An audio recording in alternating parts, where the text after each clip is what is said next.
Good morning, students. Today I will discuss the next important topic of chapter 3rd, molecular mass, ions and balancing. So that first, molecular mass. Molecular mass means the masses of a substances is that relative mass of its molecules as compared with the mass of carbon 12 atoms taken as 12 unit. अब यहाँ पे question आता है कि sir molecular mass को हम कैसे calculate कर सकते हैं किसी भी कंपाउंड्स के लिए। तो बेटे मोलिकुलर मास को कैलकुलेट करने के लिए फर्स्ट हमें एटॉमिक मास लर्न होनी चाहिए किसी भी एटम्स की। अगर हमें एटॉमिक मास लर्न है तब हम कैलकुलेट कर सकते हैं मोलिकुलर मास को।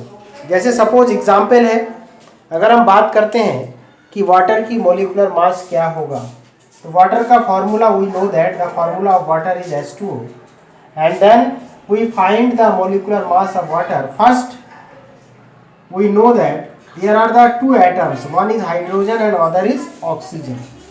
तो first mass of hydrogen is equal to 1 unit, and here the mass 2 atoms of hydrogen is given. 1 atoms of hydrogen is 1 unit mass, and then 2 atoms of hydrogen is 2 unit, 2 into 1, so that the mass of H2 is equal to 2 unit. And then mass of oxygen is equal to 16, so that the total mass is equal to 2 plus 16, that is 18 unit. तो so that बच्चों सबसे पहले जैसे जो भी subscription में होते हैं, जैसे सपोज इसको हम ऐसे भी फाइंड कर सकते हैं, हाइड्रोजन का 1 होते हैं और ये सब्सक्रिप्शन में 2 है, तो 2 से इसको मल्टीप्लाई, जिस एलिमेंट के साथ जो भी सब्सक्रिप्शन होगा उसको हम क्या करते हैं मल्टीप्लाई कर देते हैं और बाकी सबको ऐड कर देते हैं। और ऑक्सीजन का मास 16, तो टोटल इसको ऐड करेंगे तो 18 यूनिट। ऐसे बहुत सारे कंपाउंड्स की हम मोलिकुलर मास फाइंड कर सकते हैं। जैसे सपोज अगर अल्कोहल की हमें निकालना है, अल्कोहल का फॉर्मूला C2H5OH। अगर इसका मोलिकुलर मास फाइंड करना है तो कार्बन का 12 होते हैं और कार्बन के सब्सक्रिप्शन के साथ 2 है तो 2 मल्टीप्लाई फॉर्म में हो जाएगा, कार्बन का ये हो गया, प्लस हाइड्रोजन 1 इंटू सब्सक्रिप्शन में 5 प्लस 16 प्लस हाइड्रोजन का 1 24 plus 5 plus 17, then add this 7 and 5 12 और 4 16 का 6, carry 1 2 2 4 46 units of the mass of alcohol। तो बेटे ऐसे करके हम किसी भी कंपाउंड्स की मोलिकुलर मास फाइंड कर सकते हैं। अगर हमें एटॉमिक मास लर्न हो then we calculate the molecular mass of compounds. Next, the important topic I am going to discuss ions. In previous video I have also discussed about the ions. Ions माने जो charge present in the atoms is called ions. अब यहाँ पे question ये आता है कि ये चार्ज का फॉर्मेशन होता कैसे है। तो मैंने प्रीवियस वीडियो में भी इसका बताया था कि चार्ज का जो फॉर्मेशन होता है वो इलेक्ट्रॉन को लॉस करके, कोई भी एलिमेंट्स जब इलेक्ट्रॉन को लॉस करते हैं या गेन करते हैं तब चार्ज या आयंस का फॉर्मेशन होते हैं। अब यहाँ पे क्वेश्चन आता है कि इलेक्ट्रॉन को लॉस क्यों करेगा और गेन क्यों करेगा। बेटे ईच एलिमेंट्स क्या करते हैं, अपना स्टेबिलिटी बनाने के लिए सोचते हैं। स्टेबिलिटी माने वो इलेक्ट्रॉन को लॉस करके अपने इलेक्ट्रॉन लास्ट ऑर्बिट में अपना ऑक्टेट कंप्लीट करने के लिए सोचते हैं। जैसे हम अगर एग्जांपल लेते हैं, सोडियम है और सोडियम का। इस आयंस को फाइंड करने के लिए सबसे पहले हमें एटॉमिक नंबर लर्न होना चाहिए। ये एटॉमिक नंबर के बारे में मैं नेक्स्ट चैप्टर में डिस्कस करूंगा। जैसे सोडियम का atomic number 11, then the electronic configuration is right 2 8 1, so that here the element contains 1 electron in the last orbit। और ये जो 1 इलेक्ट्रॉन जब ये लॉस करेगा तो इसका स्टेबिलिटी बन जाएगा, इसका ऑक्टेट कंप्लीट हो जाएगा। जब नेक्स्ट चैप्टर पढ़ाएंगे तो उसमें डिटेल में और ज़्यादा डिस्कस करेंगे।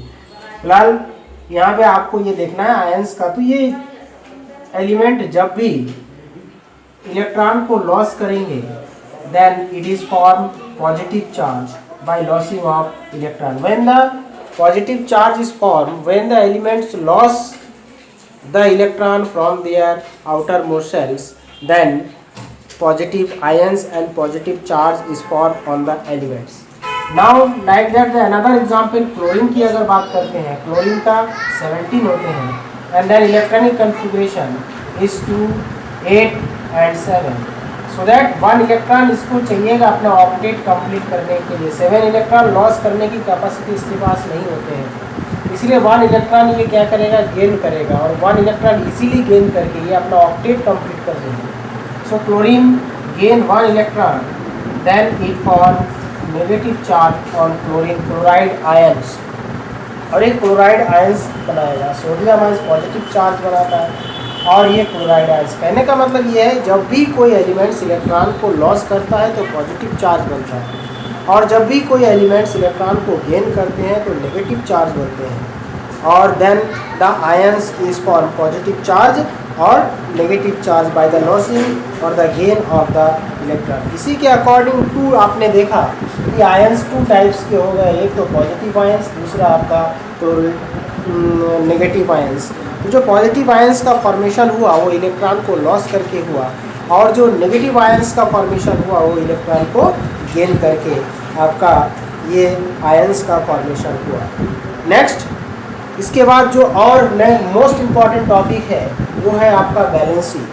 Valency is the most important because it is very important for the writing of the formula of any compounds. किसी भी कंपाउंड्स की फॉर्मूला राइट करने के लिए वैलेंसी इम्पॉर्टेंट है। अगर वैलेंसी नहीं मालूम है तो हम किसी भी कंपाउंड्स की फार्मूला या रिएक्शन को बैलेंस नहीं कर पाएंगे।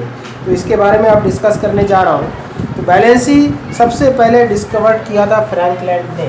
Valency was discovered by Frankland. सबसे पहले जो साइंटिस्ट है वो फ्रैंकलैंड ने बैलेंसी को डिस्कवर्ड किया, डिस्कवर्ड बाय फ्रैंकलैंड। बैलेंसी माने the charge present on the ions of the elements.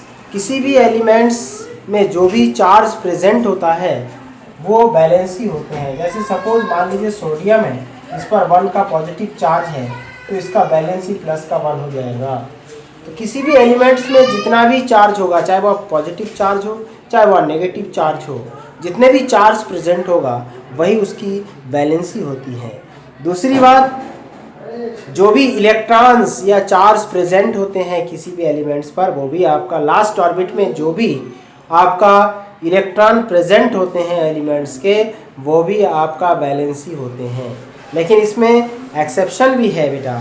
अगर लास्ट ऑर्बिट में नंबर ऑफ इलेक्ट्रॉन 4 से ज़्यादा है तब हम उसको बैलेंसी फाइंड करने के लिए, उस एलिमेंट्स की बैलेंसी फाइंड करने के लिए हम क्या करते हैं, एक फार्मूला यूज करते हैं। जो formula which are used for the finding of the valency, if the element contains more than 4 electron in their outermost shells, then we use the formula like that, last orbit electron minus 8।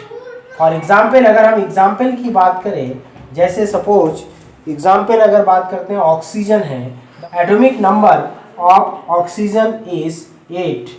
Oxygen की जो atomic number है वो 8 होता है। Electronic configuration है 2 and 6, so that here the last orbit contains 6 electron। तो valency इसको find करने के लिए हम क्या करते हैं, तो ये जो लास्ट ऑर्बिट इलेक्ट्रॉन है 6 माइनस 8, तो बेटा इसका जो आपका वैलेंसी आ जाता है वो माइनस करेंगे तो माइनस का 2 आते हैं। ऐसे बहुत सारे एलिमेंट्स हैं, जैसे सपोज क्लोरीन है, क्लोरीन की भी अगर हमें वैलेंसी फाइंड करनी होती है तो 2, 8, 7, लास्ट ऑर्बिट में 7 इलेक्ट्रॉन है, तो इस 7 इलेक्ट्रॉन में हमें वैलेंसी फाइंड करना है, तो 7 minus 8 last orbit electron minus 8, then the valency of chlorine is minus 1। तो ये आपको समझ में आ गया होगा कि सब वैलेंसी क्या होता है। Valency was discovered by Frankland, Frankland ने सबसे पहले वैलेंसी को बताया था। उन्होंने ये कहा था कि किसी भी एलिमेंट्स की वैलेंसी उस एलिमेंट्स पर प्रेजेंट चार्ज हो सकता है, उसकी लास्ट ऑर्बिट में प्रेजेंट इलेक्ट्रॉन भी हो सकता है, लेकिन अगर 4 से ज़्यादा इलेक्ट्रॉन किसी भी एलिमेंट्स के लास्ट ऑर्बिट में प्रेजेंट है तो उस समय हम फार्मूला यूज करते हैं लास्ट ऑर्बिट इलेक्ट्रॉन माइनस 8, तब वो जाकर के आपका उस एलिमेंट्स की वैलेंसी हम पता कर सकते हैं। और जब वैलेंसी हमें पता होगा तभी हम किसी भी कंपाउंड्स की फार्मूला राइट कर सकते हैं। तो नेक्स्ट टॉपिक में जब हम नेक्स्ट वीडियो लेकर के आएंगे तो हम केमिकल फार्मूला कैसे बनाते हैं। जब वैलेंसी आपको याद होगा तभी आपको केमिकल फार्मूला किसी भी कंपाउंड्स की आप बना सकते हैं। इसीलिए so that you learn the valency of elements which are given in your book and write again and again, then you learn the valency for writing the chemical formula। And next video में हम आपका discuss करेंगे कि chemical formula को कैसे right किया जाएगा। उसके बाद फिर आपका मोल कॉन्सेप्ट जो लास्ट टॉपिक आपका रह जाता है, this is the important topics which I will discuss in next video. So that thanks.